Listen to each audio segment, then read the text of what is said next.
behind the days.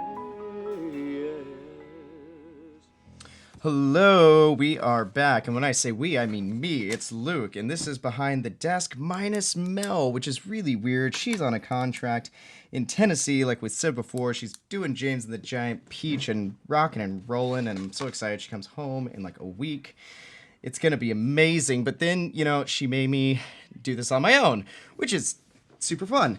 But I also have a really fun guest co-host in the studio.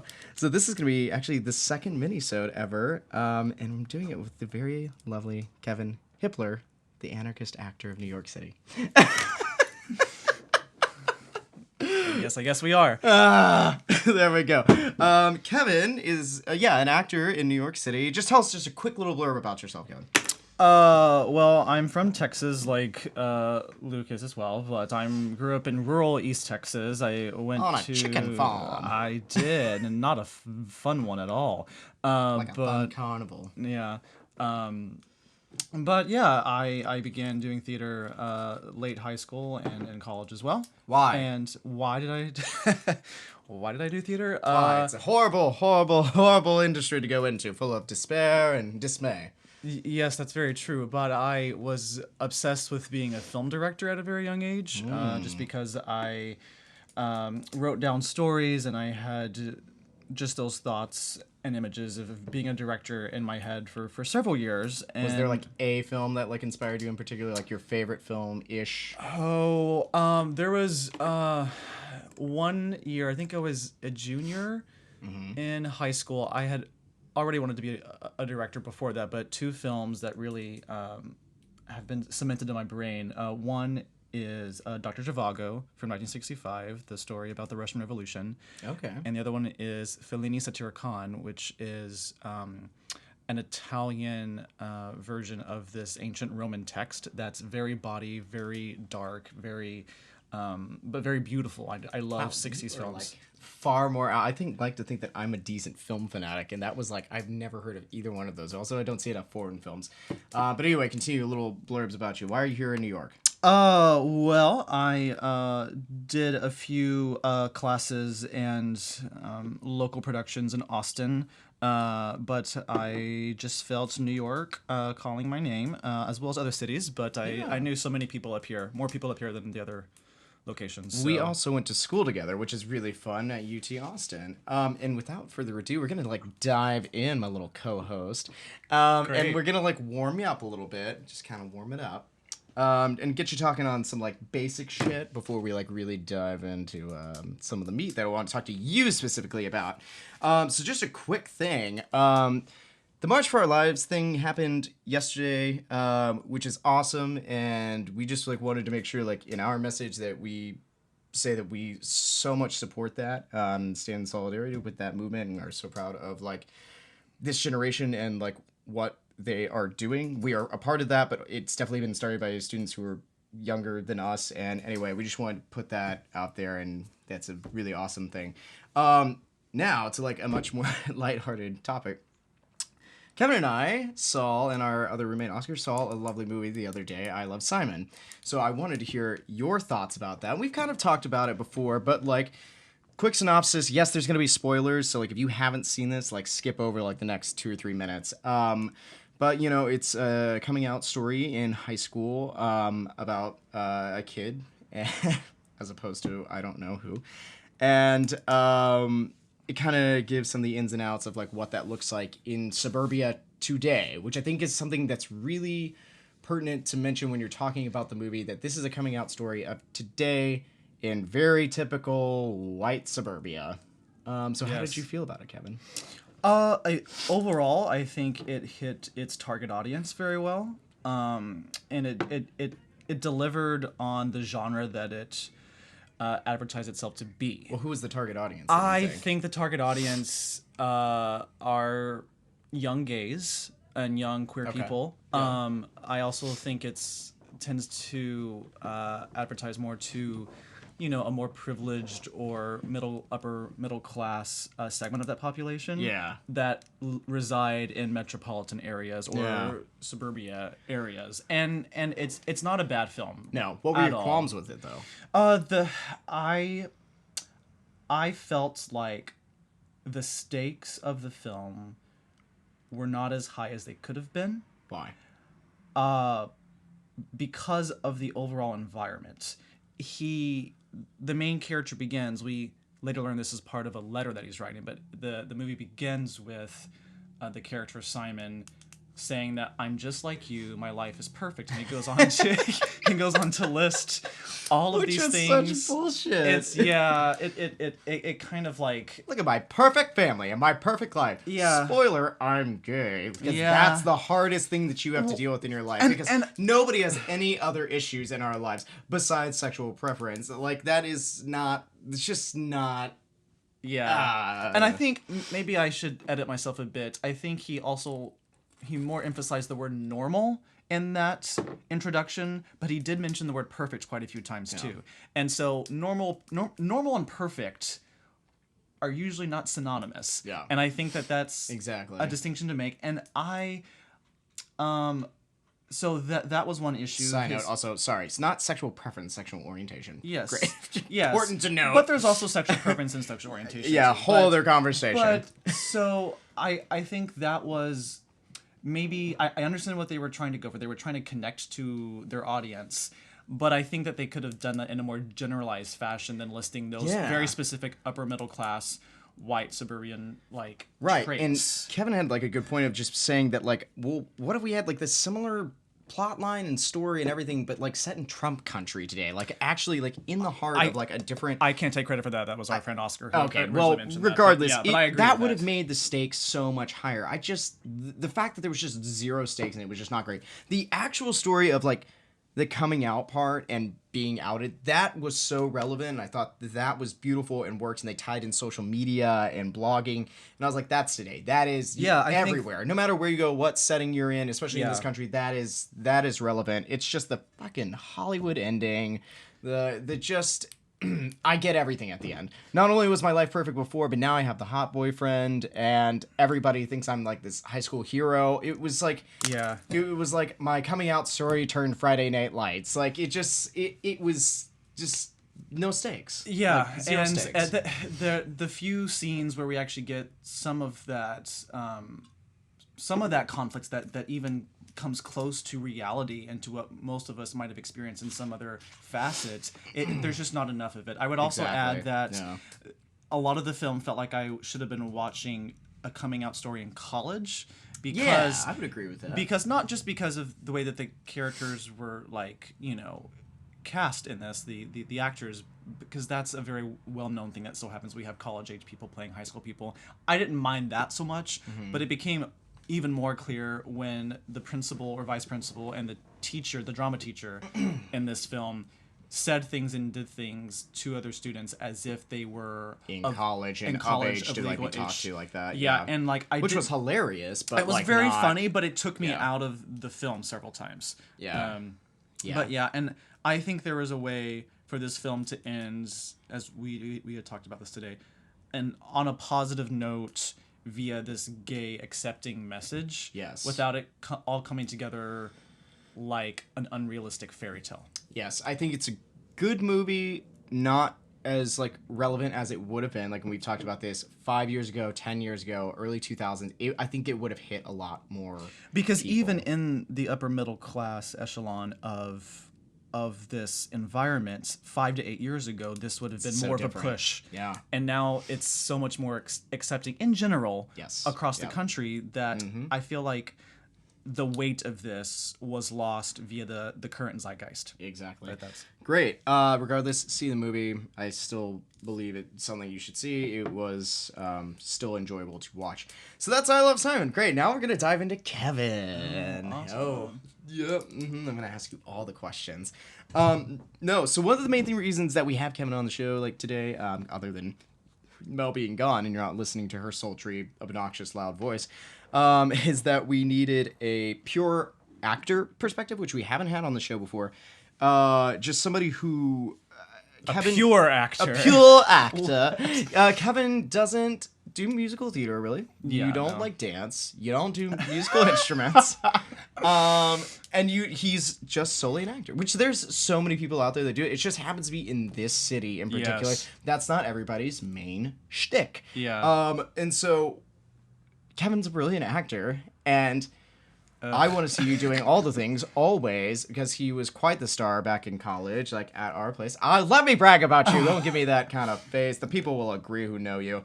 But also, tell us it's not just that. It's not just like being the solo actor like in New York, but it's also you and Mel have a similar thing about you, regardless of like what your talents is. You're not young. You can't like in your like hit. You're not a young cell. You're not an old cell. When you get to like 30, 32, 33, I feel like that is going to be your prime. Like you aren't like you're kind of in this in-between in more ways than one. Yes. But no, that's just like not where you're at now. So there is like a waiting game period to you like as well, because we differ. Like I still hit that high school like young college age via theater, TV, and film, like all of that, and that's way different than you. You just have a more mature, more interesting, handsome look. I just fit the like typical young, doesn't know what the fuck he's doing kind of thing. So hard for you, Luke. So how have you been making it in New York? What do you do? Well, the first year I was here, I did several different part-time jobs just to exist, and now I work a full-time job just to make an easier ends meet. I'm actually in the process of looking for a different job just that would pay me more, just so I can exist and take more classes and just, immerse myself in more of the networking opportunities here, because I feel like that's where... But what's holding you back in like New York acting?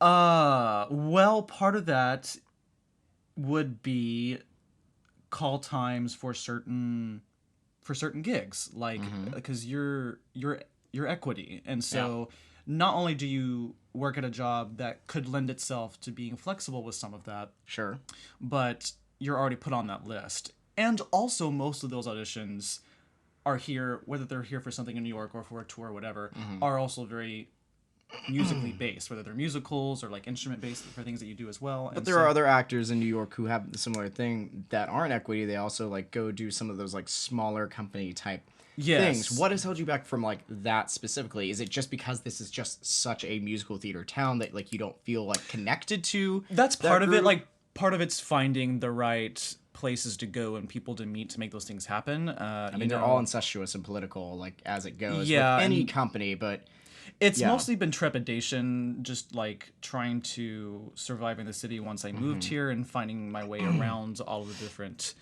theaters and areas to go and do those things, trying to see things. And so I think I've not been in a hurry or a rush to do anything, which I don't feel it's not a bad thing. But now I definitely feel more a part of the city than I did a year ago. Yeah. And I think that's going to help me just branch out and do that. And so mostly just been life things, to be honest, than being told no a lot of times or anything. Like that's not...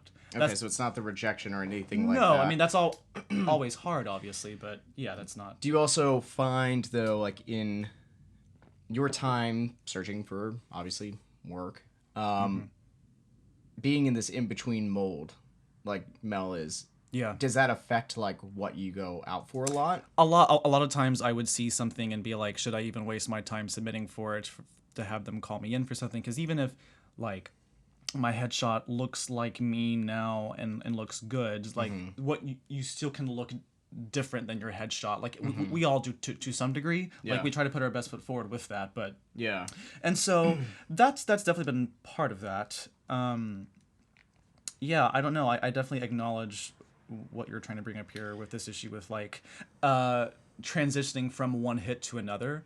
And I think in my college years, I happened to fit other people's version of a hit or a type very well. And I happened to be a really good student and someone who was really easy to work with. And I think that propelled me to those certain roles. But, that's a totally different system. And New York is full of dozens and dozens and hundreds of different systems that are going to stick with people they already know. Yep. And with people who have larger credits or other things to their advantage. And that's just the reality. I mean, you and I have talked about the fact that a different city, something more along the lines of Chicago might be a better place for people who are more in my boat, who are not equity, and who,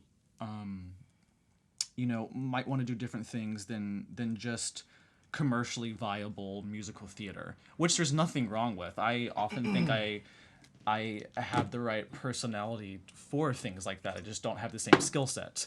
And the question then would be, how many years and how much money would I need to invest to get to that point when I could be doing different things? This is a thing that exact thing is what Mel and I were talking about as like our precursor to like having you on the show. Think about like what we want to talk about is we have an episode that was when is enough enough, and I feel like you're the polar opposite of that. Like this seems to be what you want to do in some capacity of your life forever and always, and it's never like enough, but like you also just seem to be in this different place of not like you don't want it like right now and like you've got to have it. You don't have like the desperation quality about you. Yeah, and I like, don't know.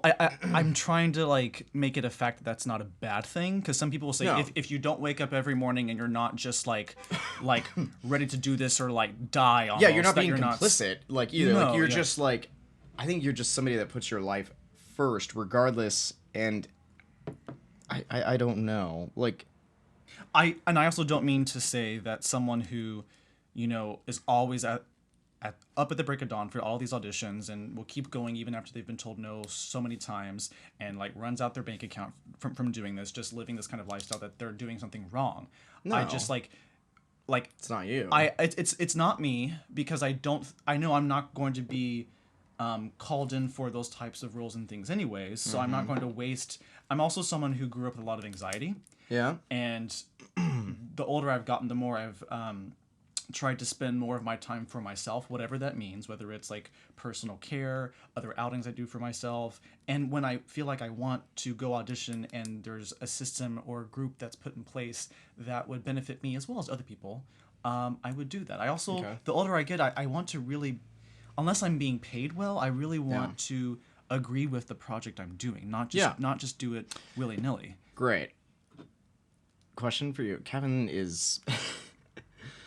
doesn't like to talk about you. You don't like to talk about yourself like all that much. Like you are a very like humble person, but also I don't feel like you, the way you live your life, you don't like to tell other people what to do.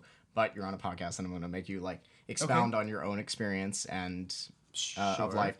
And given that we don't have this perspective and this is what we're talking about, what would you say to like other actors that are just actors like in this city? Like what would you say to do? I know you've been taking classes, you have been to some auditions, and we've talked about like doing some film stuff like on the side, just like as our own project, creating stuff, which I'm always an advocate of, like hashtag create your own shit, because that's the only way we get anywhere. This is not the time anymore to like go audition for other people's stuff. You have the means and the ability with a very little amount of money to be able to go and create your own stuff, like we created a podcast for relatively not much money when you break everything down.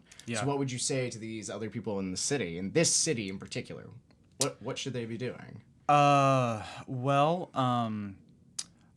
guess if they are trying to mostly audition for short films and TV film roles that might pay them something, and they're not SAG or equity yet, and also like off-Broadway plays that might hire them and pay them something, but they're not in the union yet, I would say if you can find any sort of one job or two part-time jobs that allow you to be flexible enough to go on these auditions that often take place during the day, if you can work up a way, use your resources and networking to find those options that would be okay with you taking off once or twice a week for a couple hours to do so, that would probably be one of your best options. And I'm also talking as someone who doesn't really have any sort of financial connections to the city. Like I don't have family that lives there that I could pay very cheap rent for and be okay to work at somewhere like Pearl or somewhere else where the pay is less. And so but also on top of that, like, is it just classes? Is it? I mean, we all have to connect with people, but like, what are things they can do to help? Yeah, what websites do you go through?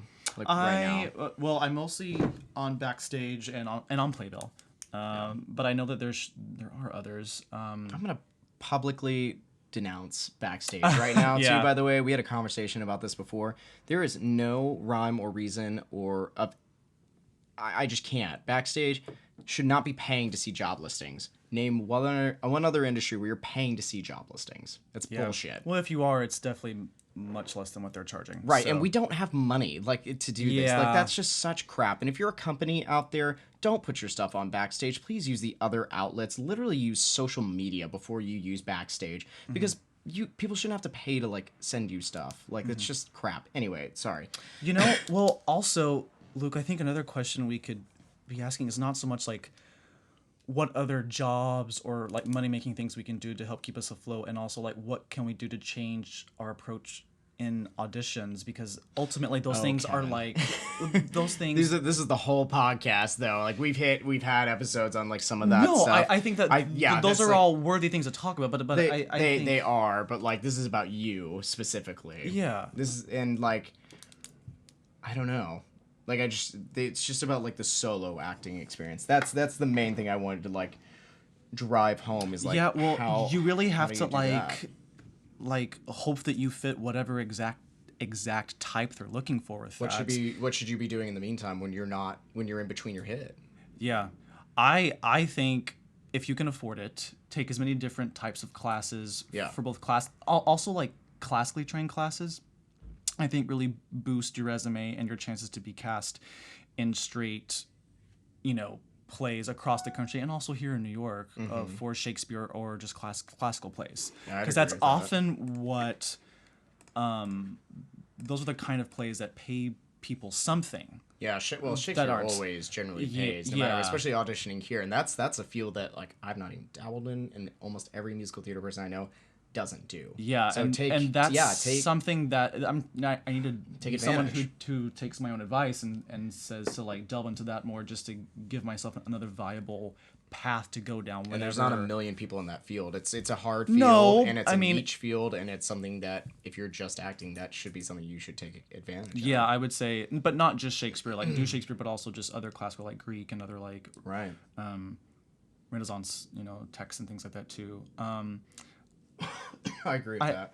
Yeah, that would be something I would say. If you know of someone that can help you put up a reel, which is what we're working on right now with one of our friends, Pascal, like to just try to give more images and video of you and doing different things, that would help with some of that too. Yeah. You got to create your own shit. Yeah. I mean, that's just how I feel. I think it's true no matter what your talents are. Like if you're doing just film, if you're doing just music, if you're doing, musical theater, you have to do your own shit. That's the only way you can get anywhere in this industry, period. Most likely. Yeah, like I mean there are people who make it just by going through those already laid out systems and doing the like paint by numbers thing, but it doesn't usually work anymore. It doesn't work the same. No, definitely not. Well, that's great. Anyway, we're gonna start to like wrap it up, but like, I think also just solo acting. I think this is a hard city. It is a very hard city. Do this in. So like, you need to stay in the classes. You need to be creating your own shit, and start getting a game plan of like where are you going from here. Because this is a tough city for that, unless you are auditioning for a lot of that regional Shakespeare shit. Yeah, that's different. And then you have to be working a job that you can leave, or maybe come back to, maybe not, but you can not worry so much about your straight working resume, which is another issue that I've had to deal with as well. But also take advantage of like what the city has to offer as far as classes, which is different than anywhere else. And sometimes you don't really know until you spend some time in the city to know that for sure. Exactly. So, and now I'm someone who knows that more. There you go. Cool. We're gonna wrap it up. That was Kevin Hippler on Behind the Desk. I'm Luke, and we're gonna be peacing out. Next week you'll see Mel be back on the show. Okay, great. Speaking of musical later. Okay, bye.